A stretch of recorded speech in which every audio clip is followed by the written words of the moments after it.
A gente já sabe que a pandemia afeta diretamente os mais velhos.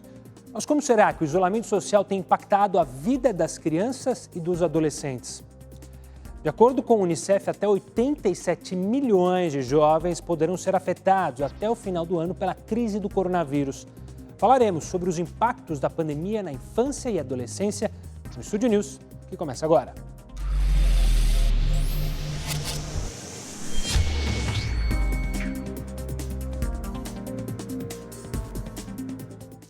E para falar sobre esse tema, eu converso agora com Calildo Alibe, professor do Instituto de Psiquiatria e Psicanálise da Infância e Adolescência. Seja muito bem-vindo, professor. Muito obrigado, Gustavo. Professor, eu quero começar conversando principalmente das crianças. Primeiro porque os adolescentes já têm uma noção mais exata do que está acontecendo no mundo. Mas para as crianças isso é mais difícil. Explicar para elas também creio que seja muito mais complicado. Tem alguma maneira de como mostrar para elas a importância do que a gente está vivendo, da necessidade do isolamento? É simples? É difícil?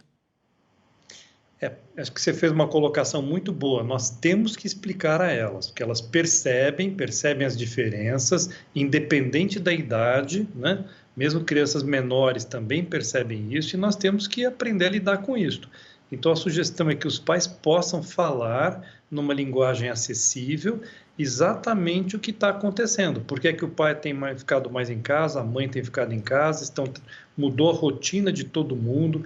Para quem já vai para a escola, mesmo para os pequenos, tem que se explicar por que não estão indo. Então, isso tem que ser falado e inúmeras vezes, né? Lembrem que a criança nem sempre guarda tudo, isso é só com o processo de amadurecimento cerebral. Então, muitas vezes, ela precisa que seja repetida aquela frase que você falou, de o que está acontecendo e por que estamos em casa e por que mudou a rotina. Isso tem que sempre ser falado e sempre trazendo para a criança uma perspectiva boa. O que pode ganhar com essa estadia em casa? Não só o contato a mais com pai e mãe, mas também com outros tipos de ganho. Usar o tempo de maior contato para aprender alguma coisa, estar mais junto e poder vivenciar as coisas do dia a dia dela.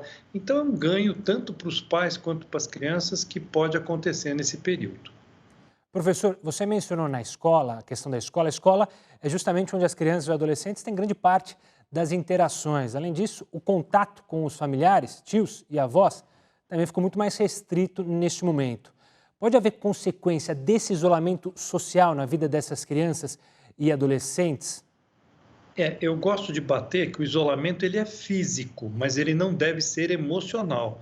Então, a figura do avô e da avó é algo muito importante, tem que estar presente, seja por alguma mídia, ver o rosto, olhar, veja pelo computador ou pelo celular, mas estar vendo, estar falando todo dia, às vezes mais do que uma vez ao dia, isso é muito importante.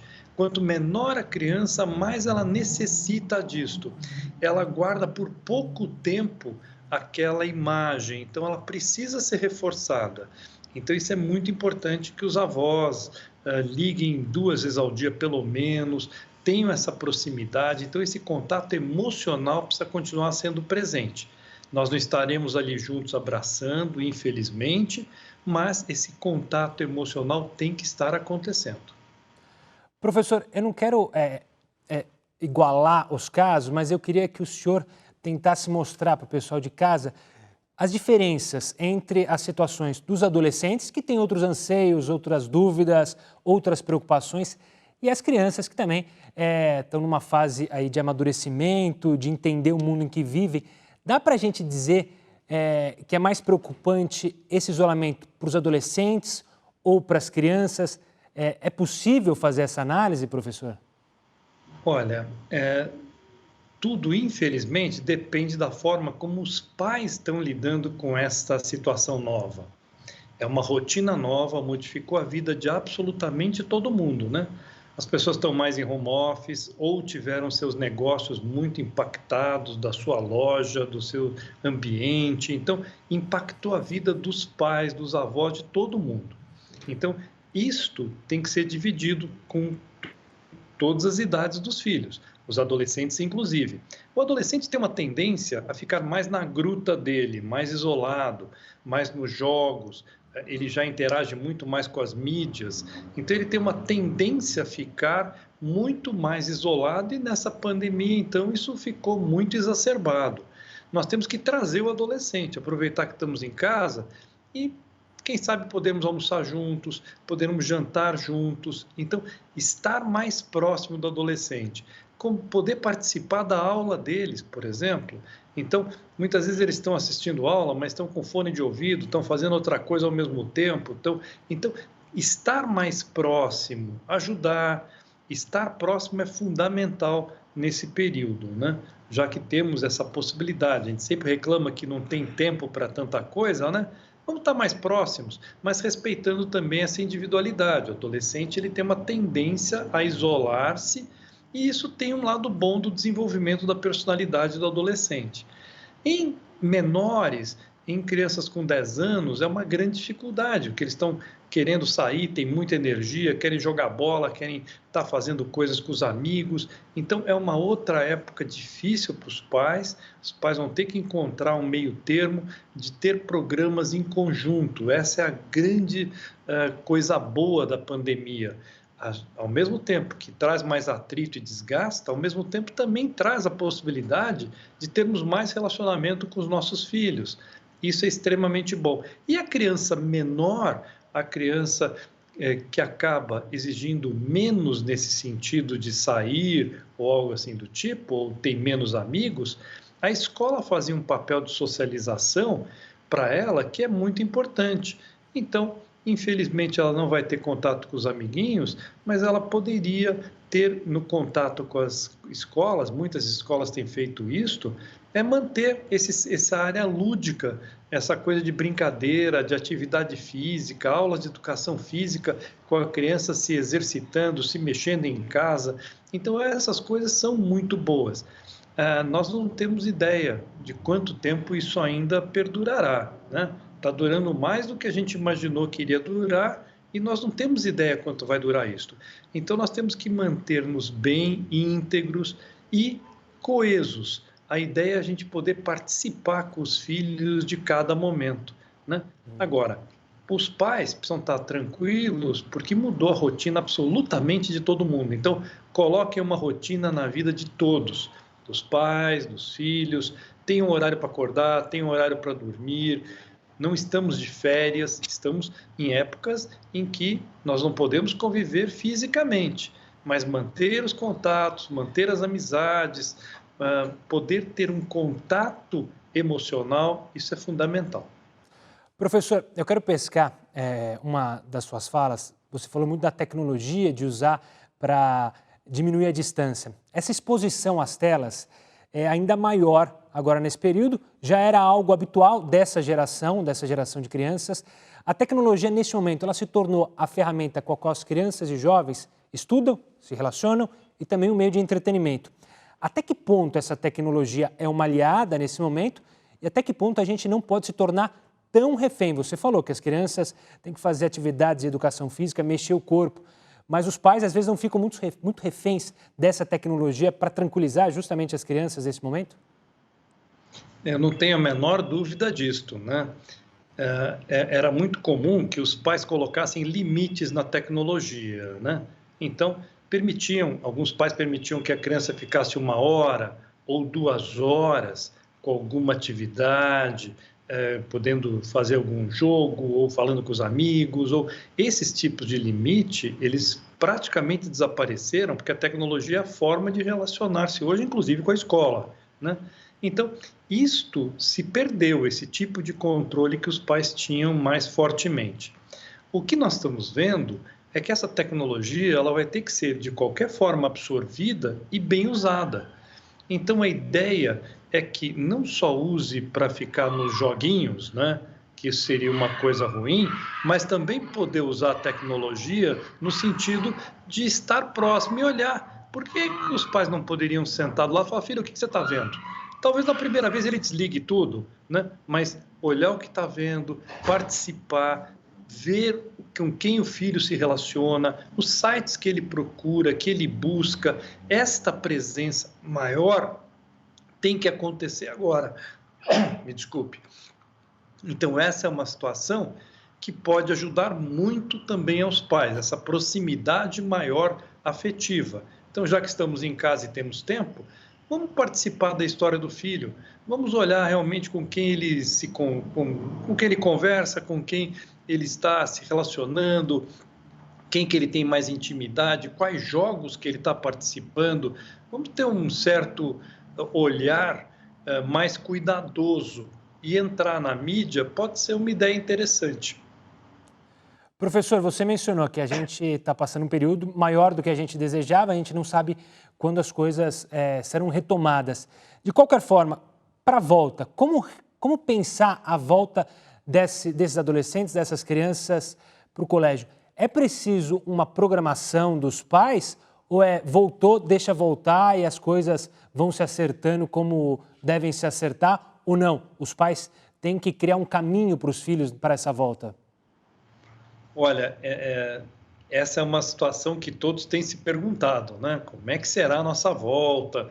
Muitas pessoas que estão em home office já têm a ideia de que, quem sabe, eu possa ficar mais em home office, menos no escritório, por exemplo, e com as crianças também. A escola nunca mais será igual. Não tem como. Eu tenho conversado com alguns diretores de escola que têm pensado o que fazer a partir de agora, e a ideia básica é que cada vez mais se estimule que a criança pesquise mais, faça mais trabalhos que possam ser feitos em casa, ou que utilizem o espaço da escola e o horário da escola para estarem pesquisando mais coisas, fazendo mais trabalhos de pesquisa e menos aulas expositivas. Então, isso tem sido uma tônica que tem sido conversado na história da pandemia. Então, como é que a escola vai se reinventar? É bem provável que, a partir de agora, a escola coloque problemas, pesquisas, e que cada um tenha que, até dentro da escola, fisicamente, mas ali com a sua mídia, com o seu computador, podendo acessar, podendo olhar, entregar trabalhos dessa forma, enviar o trabalho para o professor diretamente, ter a correção ou fazer as questões todas já dentro de alguma interface que a escola tiver. Então, isto é como se tem pensado, porque não será igual. Isso modificou principalmente pelo tempo que isso está durando. Não foram 15 dias, nós já estamos quase com 3 meses e ainda uma perspectiva de mantermos isso por mais tempo. Então, isso com certeza vai estar modificando a forma como as escolas vão ter que estar pensando o ensino a partir de agora. As tecnologias já existiam, só que a utilização delas agora foi enorme. E aí, isto me parece algo irreversível. Professor, para fechar nossa conversa, olhando um pouco mais para o futuro, o senhor, a gente tem lembranças maravilhosas da nossa infância, algumas melhores, outras piores. Essa lembrança que vai deixar na cabeça de crianças e adolescentes, ela pode deixar marcas para o futuro não só dessas crianças, adolescentes, mas também para um futuro de uma sociedade, ou seja, perder aquele saudosismo que todos têm e que imagino ser saudável, relembrar tempos bons. O fato de relembrar tempos ruins deixa uma marca ruim ou não? Pode ser aquilo que fortalece uma sociedade?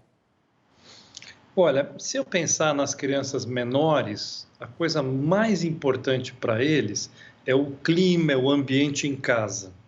Então, esse ambiente que o ideal seria que fosse acolhedor, que fosse um de compreensão, o casal junto, o casal realmente próximo aos filhos, afetivamente próximo. Então, isso seria o ideal, e aí esse período talvez passe sem nenhum grande comprometimento. Mas não é o que a gente também tem visto. Muitos casais têm tido mais atritos, muitas situações delicadas, às vezes, econômicas, ou delicadas em termos de receio de perder emprego. Então, essas situações, elas estão presentes também e impactam as crianças, impactam os adolescentes.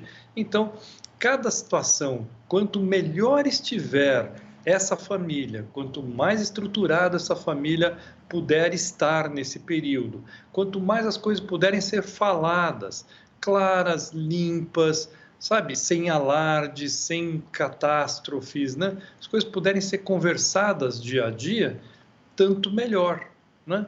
Então, isto vai fazer esse futuro dessa história. O futuro da história é aquilo que a gente está plantando hoje, e o básico para a criança é sempre entender que precisa de um pai em bom estado, uma mãe em bom estado, afetivamente próximos.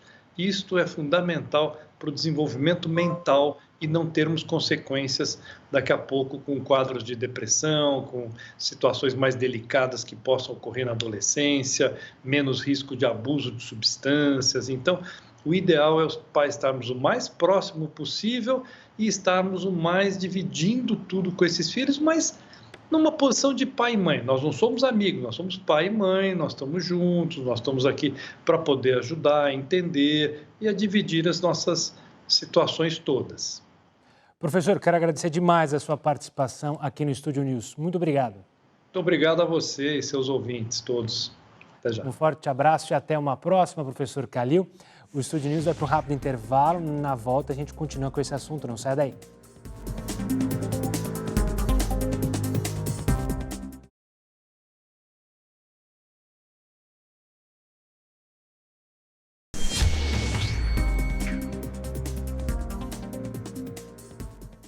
Estúdio News já de volta para agora conversar com Florence Bauer, representante da Unicef aqui no Brasil. Florence, olá, obrigado pela participação aqui, por conversar conosco no Estúdio News. Oi, boa tarde. Obrigada a você, um prazer. Florence, eu queria começar com um dado que pode parecer meio paradoxal para algumas pessoas. De acordo com a própria Unicef, cerca de 6 mil crianças podem morrer por causa do impacto da pandemia do coronavírus no sistema de saúde. Essa estimativa é baseada justamente numa pesquisa da Escola de Saúde Pública Johns Hopkins Bloomberg. Florence, muita gente em casa sabe muito bem que o vírus é muito menos letal nos jovens, adolescentes e crianças. Por que esse número tão alto, então, quando a gente olha 6 mil crianças podem morrer por causa do vírus, mas imagino que não diretamente por causa do vírus, mas sim provocado por outras coisas indiretas que esse vírus causa na nossa sociedade. Eu queria que você explicasse esses dados.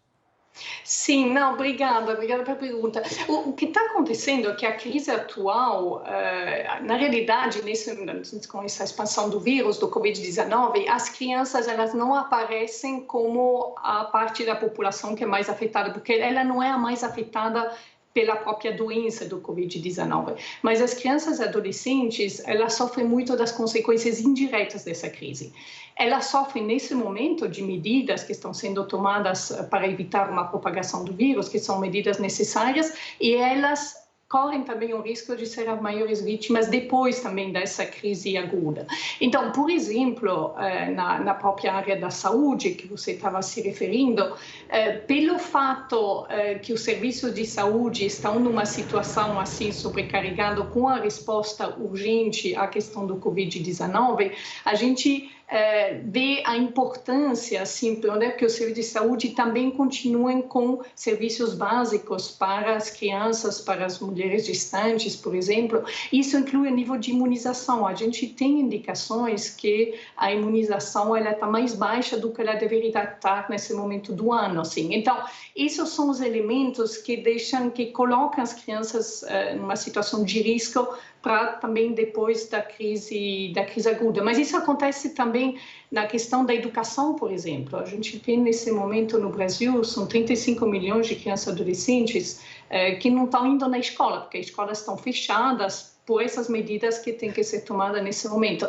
Mas isso cria uma situação muito anormal e atípica, ou seja, apesar que uma parte dessas crianças vão conseguir manter um vínculo com a escola, manter algum nível de aprendizagem, tem uma grande parte dessas crianças e adolescentes que, na realidade, não estão tendo acesso a esse tipo de material. Pela falta também de acesso à internet, de milhões de crianças que não têm acesso à internet. Então, são alguns desses exemplos de como a crise ela afeta as crianças e adolescentes de maneira indireta, mas de maneira muito, muito profunda, que isso pode ter um impacto nesse momento, mas também depois dessa crise aguda.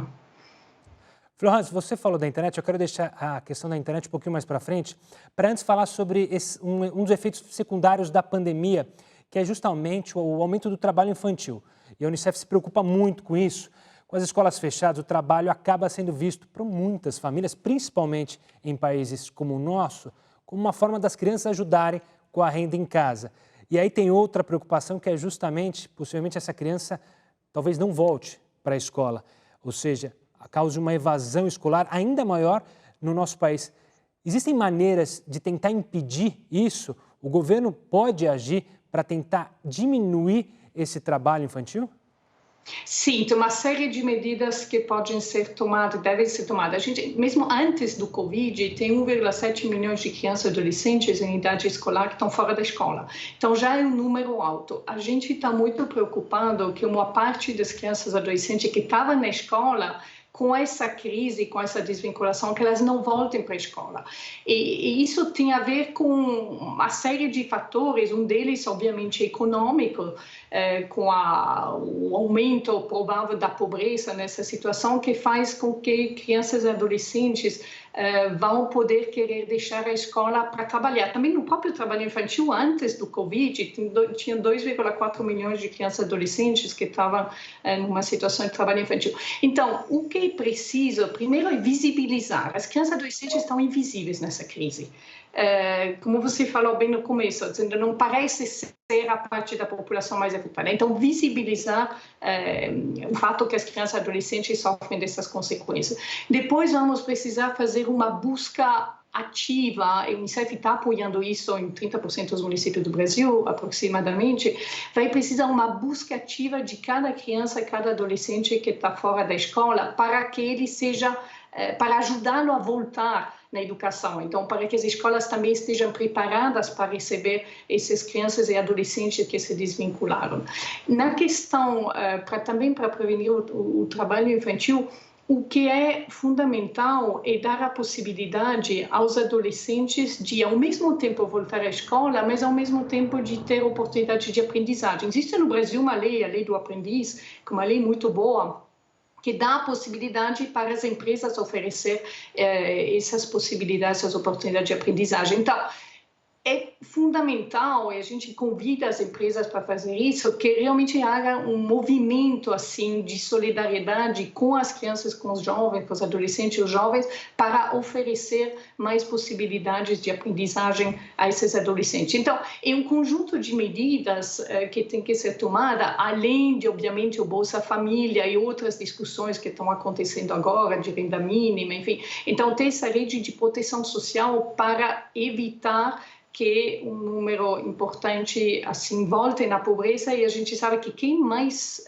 paga numa situação de pobreza são as crianças e adolescentes. Florence, ainda falando sobre políticas públicas, o Brasil poderia se espelhar em outros modelos que possivelmente apresentam melhores resultados que o nosso, apesar do nosso país, como você sabe bem, ser gigantesco, então isso dificulta ainda mais a liderança do governo, seja ele federal ou estadual, para lidar com essa defasagem do ensino, com esse incentivo à criança a voltar à escola. A gente pode seguir modelos ou exemplos de outros países que a Unicef bate palmas para a gente usar aqui no Brasil? Acho que tem exemplos no próprio Brasil, aliás, tem exemplos interessantes no âmbito da educação, mas é uma aprendizagem entre os vários países. Assim. Tem a ver com muitos elementos. Primeiro, como falar, realmente ir atrás da criança e adolescente e garantir esse vínculo. Depois tem que ter os professores que sejam preparados para lidar com essa população, sobretudo uma população que, mesmo antes da crise, tem adolescentes que foram desvinculados da escola durante um tempo importante. Então, para facilitar essa inclusão desse adolescente dentro da escola, para que ele possa estudar da melhor maneira, ter currículos que sejam adaptados. Eu acho que também o que a gente está vendo nesse momento assim de crise, onde algumas crianças e adolescentes têm a sorte assim de poder ter acesso a algum nível de aprendizagem online, a gente pode imaginar depois como ter uma educação que também tenha isso. Nunca vai ser no lugar de. A educação presencial ela é fundamental por uma série de outras razões, também sociais, enfim, de aprendizagem conjunta, mas ela pode complementar. Então, o que é importante no momento de crise como essa é de reconstruir melhor, assim, aproveitar esse momento para aprender também, e tem muitas iniciativas, Aprendendo Sempre, por exemplo, é uma plataforma de muitas instituições, aprendendosempre.org, que você pode encontrar na internet, que tem materiais para as crianças e adolescentes ter acesso à aprendizagem. Então, e esse tipo de metodologia que são desenvolvidas nesse momento de crise, ela pode enriquecer a educação.